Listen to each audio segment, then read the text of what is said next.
Coming up on OU Nightly, the stretch of severe weather continues as there has been a tornado watch issued for central and eastern portions of Oklahoma until 9 p.m. Details on that coming up next. And the Norman Music Festival is back. Find out who is headlining the festival and how they may be impacted by the upcoming weather. Plus, an update on what happened to the 57 people arrested at the University of Texas at Austin. This is OU Nightly.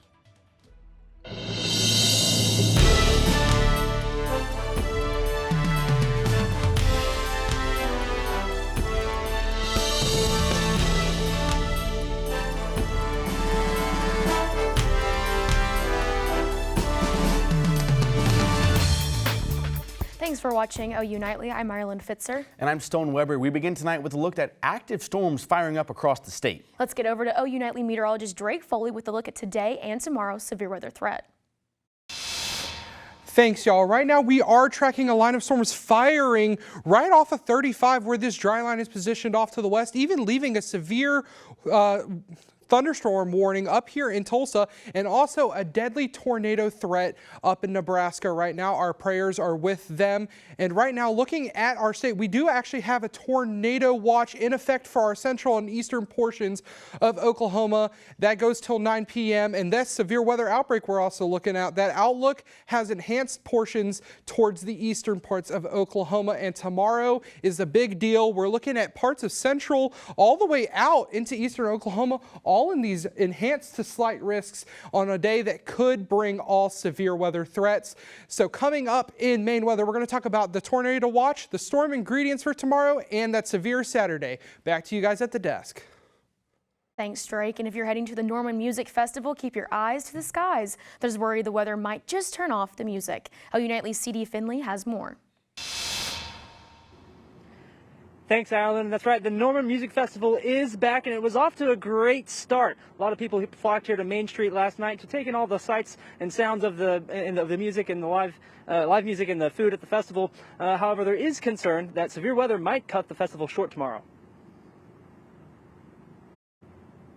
In anticipation for the severe weather that is probably going to come on Saturday, just because I don't want it to get shut down. Because I know so many people have been really preparing for this. Now, I did speak to the executive director of the Norman Music Festival, and she said that she's working closely with the National Weather Service to get the latest information about tomorrow's severe weather threat. Now, in order to keep up with all the alerts for the Norman Music Festival specifically, be sure to follow them on all of their social media. Reporting in Norman for the last time, CD Finley, OU Nightly. Thanks, CD. And while storms may be brewing for the festival, a local legislator is bringing a whirlwind of tunes as well. Oklahoma State Representative Jared Deck is a headliner for the event, and he says balancing between two careers creates long days and even longer weekends. Work anywhere from 6 to 12, maybe a 14-hour day at the Capitol. And then on the weekends, I'm out playing. And it is interesting trying to juggle the two careers. I think a lot of people see me as a bit of an anomaly at the Capitol. Deck will be playing tomorrow at 11:10 p.m. at the Norman Music Festival. And a peaceful sit-in at UT Austin took a turn when police entered the scene. We have an update about what happened to those protesters when we come back. And former President Donald Trump's longtime friend takes the stand in his hush money trial. What she testified when OU Nightly returns.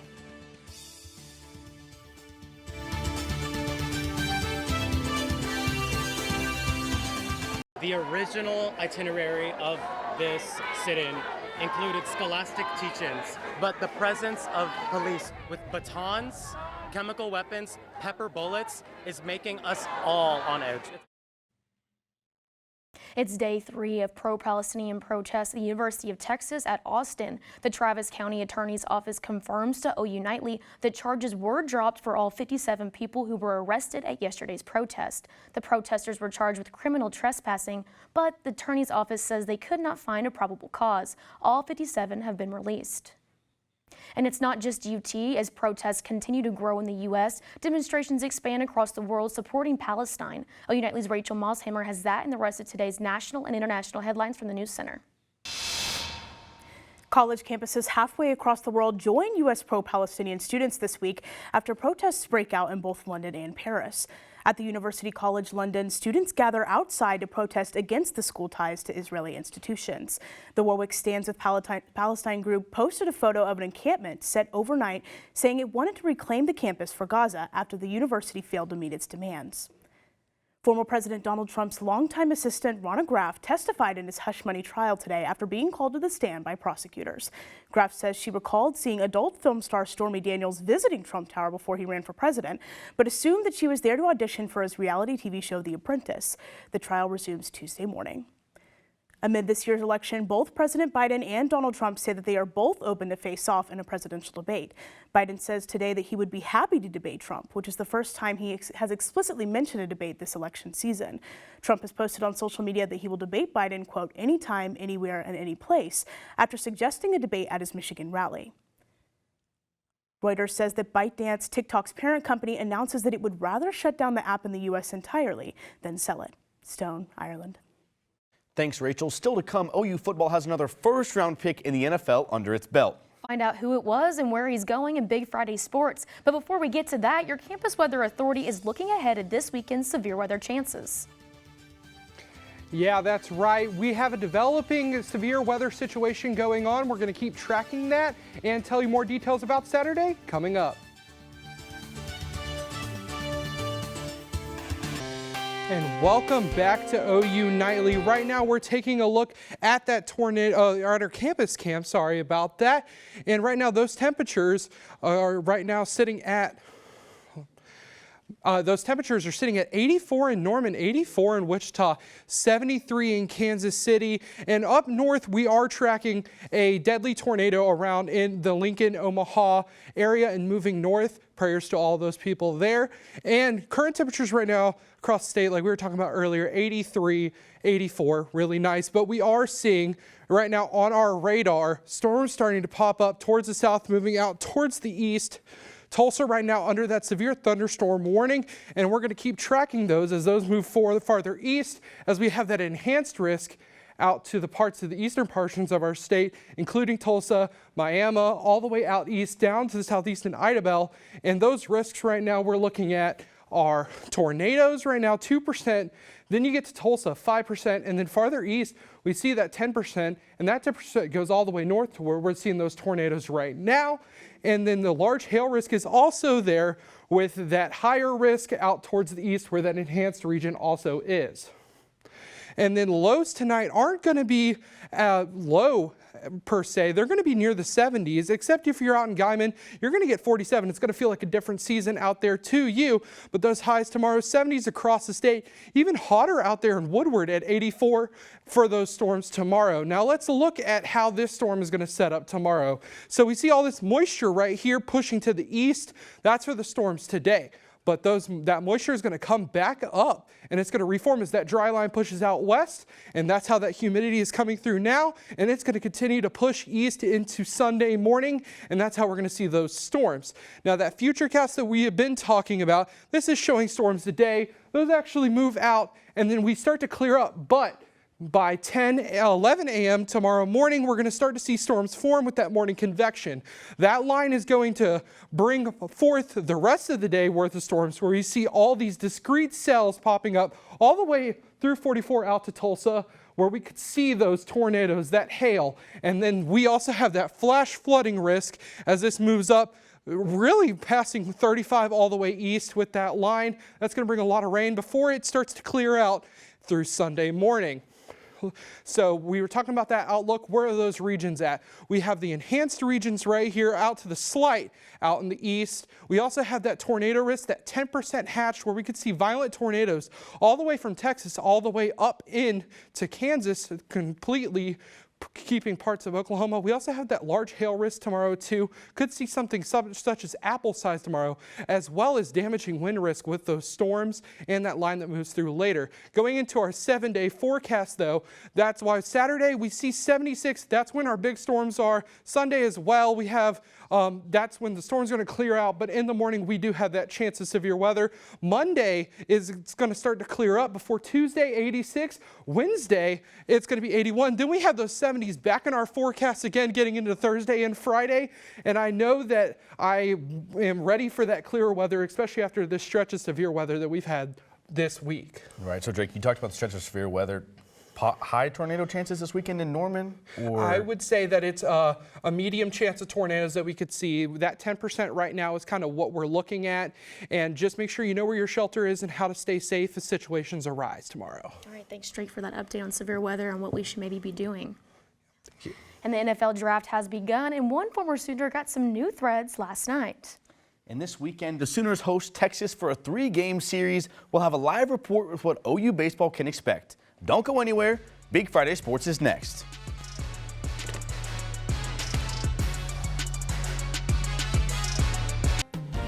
Welcome back to Big Friday Sports. I'm Kaylee Carnine. And I'm Kenzie Eiserman. We have a busy show for you today, but let's start off with the highly anticipated NFL draft. A Sooner was in the spotlight as Tyler Guyton was drafted 29th by the Dallas Cowboys. The offensive tackle played his first 2 years at TCU and then the last 2 here in Norman. This draft not only marked Oklahoma's 49th overall first-round pick, but also OU's second straight offensive tackle taken in the first round. And the draft is already carrying some OU DNA with Guyton as the new guy in Dallas, but other Oklahoma Sooners are waiting to find their new home. OU Nightly's Kaylee Jo Hummel has more on one Sooners journey to the big league. Some would call it a Sooner snub after Drake Stoops was notably not invited to the NFL Combine.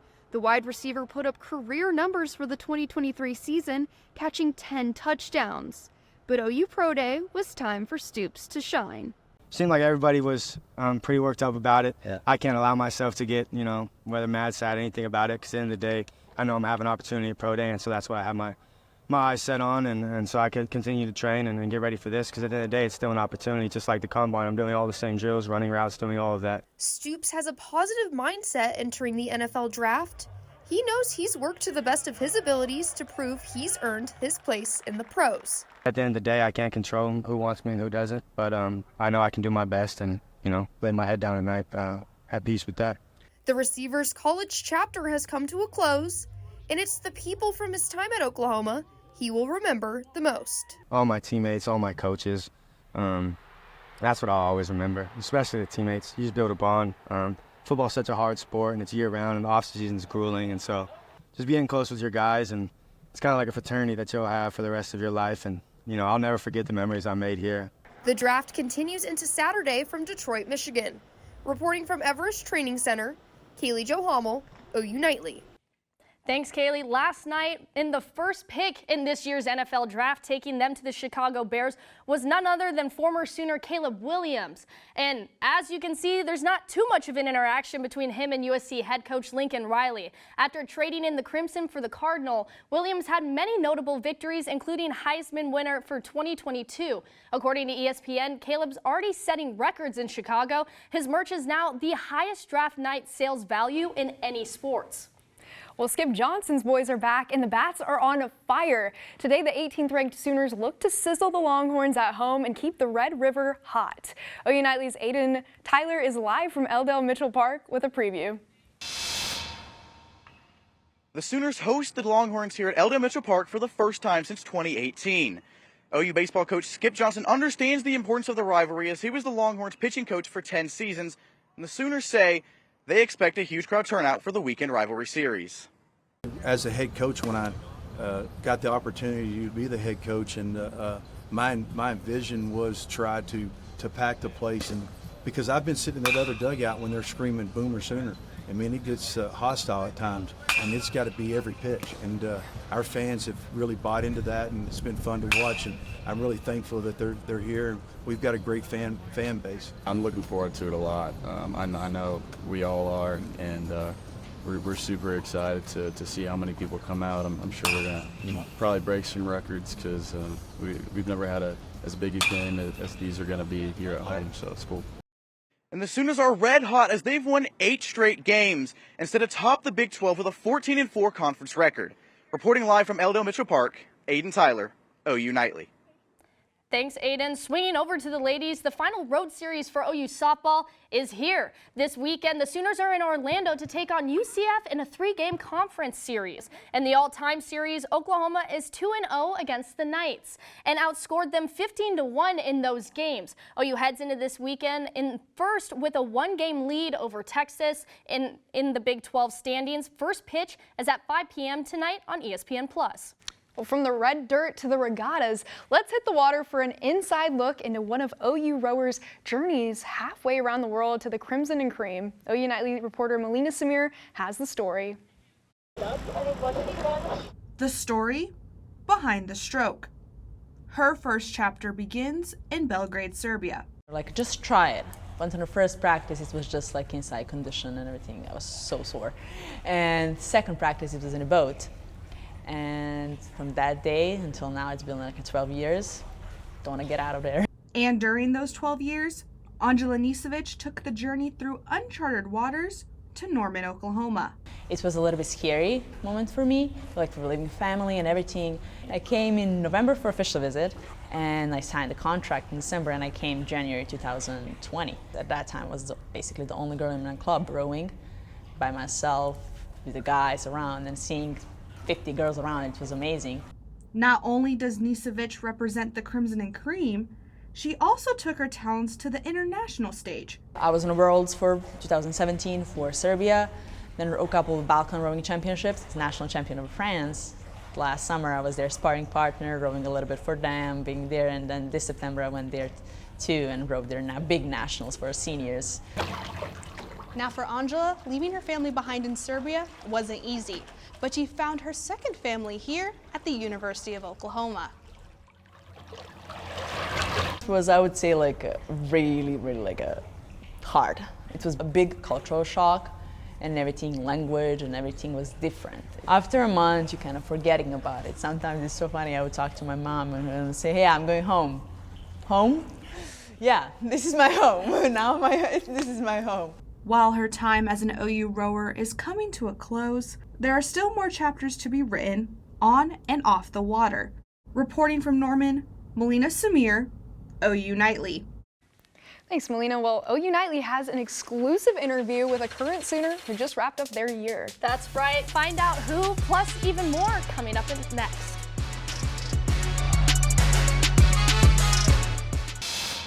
Welcome back to Big Friday Sports, and here's your game day forecast.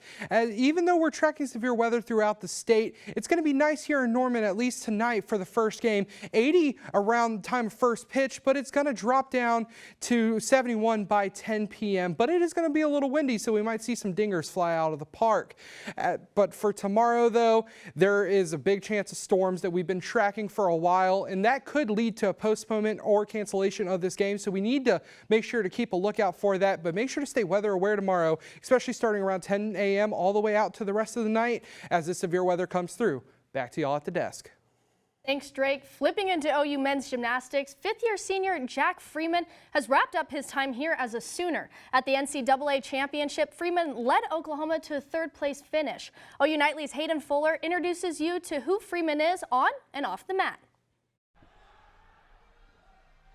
Jack Freeman has been putting up numbers and celebrations as he's got himself to be a finalist for the Neeson Emery Award, and not even he knows how to feel.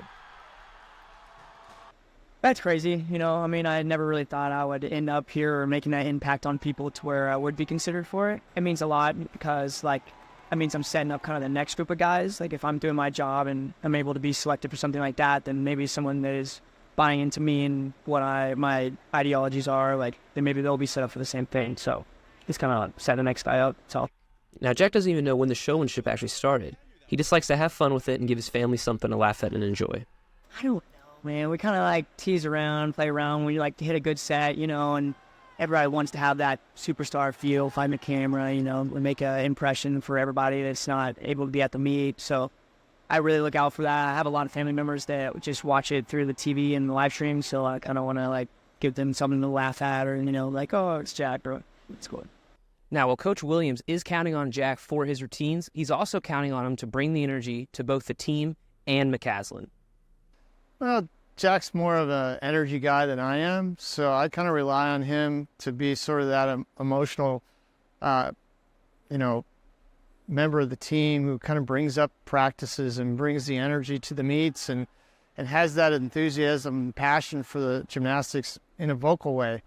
Reporting from McCaslin, this has been Hayden Fuller, OU Nightly. Thanks, Hayden. And OU track attacks at the Rock Chalk Classic tomorrow in Lawrence, Kansas. Don't blink, Sooner fans. You might miss BJ Green down the runway. The indoor Big 12 champ now ranks first in the nation in the triple jump. The Sooners have one more meet after this, and then they're going to outdoor Big 12 championship time. On to the pros. The Thunder are booming heading into the third game of their NBA playoff series against the Pelicans. In Game 2, OKC beat New Orleans 124-92, and head coach Mark Daigneault knows a hostile environment awaits them on the road. Yeah, I mean, I think it's about an understanding that the opponent is going to be hungry and that the environment's going to be hostile, and that's going to be the context of the game. And that you've got to have, great mental toughness and you've got to have great focus within that context to perform well enough to win that game. Sooner in the pros is going bananas. Jocelyn Allo just became the first woman to sign a deal with the Savannah Bananas today, but Allo and the Bananas will split. Her contract is just 1 month. She bats for the Bananas for the first time tonight at 9 against the Party Animals. That's awesome. That'll be cool to see her in that. But back at the Thunder, what are your thoughts about the playoffs? I gotta practice my bark. I mean, J-Dub and the boys, they've been doing great. It's been fun to watch, especially the last game. Oh, absolutely. I have to agree with you there. I'm super excited. Well, for one last time, thank you for watching Big Friday Sports. I'm Kaylee Carnine. And I'm Kenzie Eiserman. And like always, be sure to tune in to all Sooner Sports this weekend and stay classy, Norman.